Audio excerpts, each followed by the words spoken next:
In this segment, we shall see about the spoilage of pasta and bakery products as part of cereal spoilage. These images shows the pasta on the left and macaroni on the right side. Different types of pasta as well as macaroni products are available. Pasta is used to describe egg-based pasta containing flour, water and egg. For the preparation of pasta, these three are required. The flour that is used to prepare pasta is the refined wheat flour. Sometimes wheat flour is also used to prepare pasta and egg and water also is added. Not in all the pasta eggs are added. In some types of pasta, egg is also incorporated. And this pasta can undergo spoilage due to microbial action, and they are classified into two types. Primary contamination. So primary contamination means the contamination that is present in the raw materials.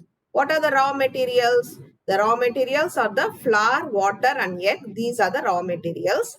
So they can be potential source of contamination with microorganisms.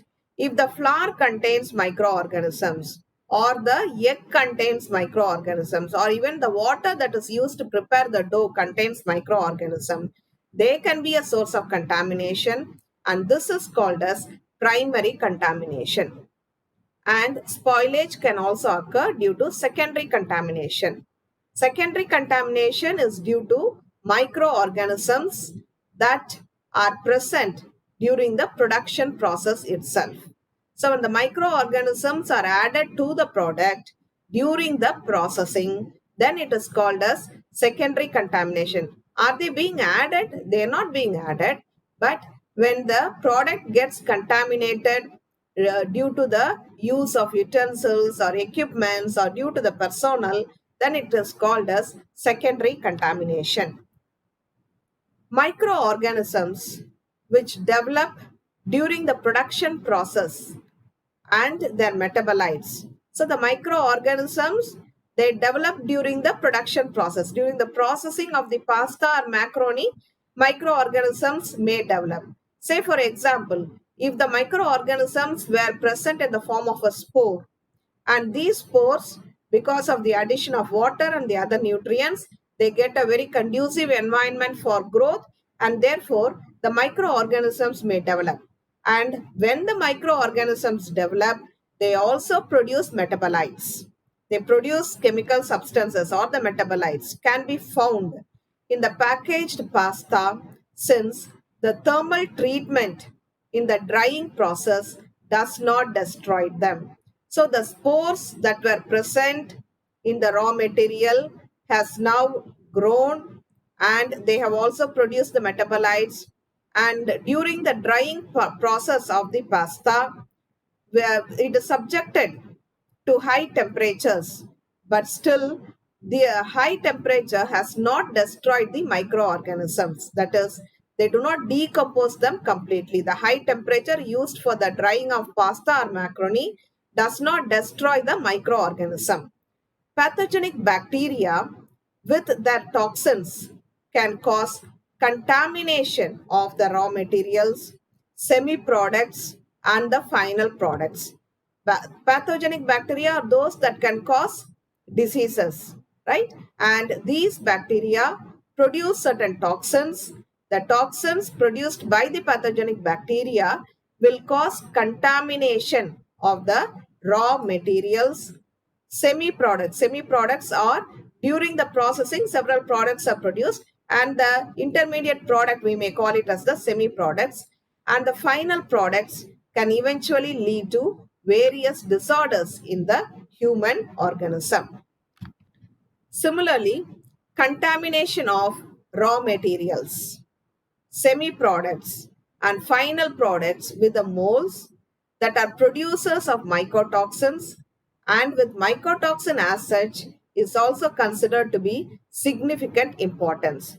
Contamination of the raw material or the products that are formed in between, like the semi-products or the final products with the mold, that are producers of mycotoxins. So we know that the fungi, they produce mycotoxin, or when the products, they come in contact with the mycotoxin as such, is also considered to be a significantly important spoilage process.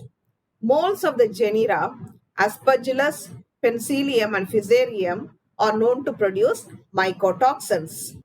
Among the different mycotoxins that are produced by the fungi, the most toxic are the aflatoxins.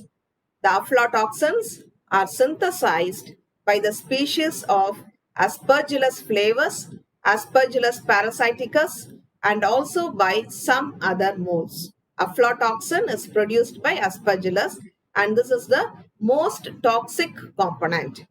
Flour as the raw material for the pasta production can be contaminated with aflatoxin producing fungi and aflatoxin itself. We know that flour is used as the raw material for the pasta and macaroni production, and they may get contaminated with the aflatoxin producing fungi or by the aflatoxin itself that are produced by the fungi. Some other raw materials that are used for pasta production can also be a potential source of contamination with molds and mycotoxin, like the water that is used or the egg that is used can also incorporate microorganism into the preparation of pasta or macaroni. Since pasta is very commonly used in the human diet, mycotoxins are of concern due to their potentially harmful effects on both humans as well as animals. So, on a day to day basis, pasta is consumed in Western countries. Like we use rice, they use pasta or macaroni for the preparation of different dishes. And because they regularly consume pasta, and if pasta or macaroni are contaminated by the microorganism or due to the metabolites produced by the microorganism, it can cause health problems to human beings and also to animals. Swelling of moist macaroni or pasta can take place. That is, swelling means the size becomes larger, can take place, which is caused by gas production by bacteria resembling Enterobacter colaci. So, the increase in size of the pasta or macaroni is due to the bacterial activity. The bacteria, they produce gases, and because of this, the size enlarges. During the drying of macaroni on paper, a mold of the genus Monilia has been found responsible for producing purple streaks at the contact points with paper.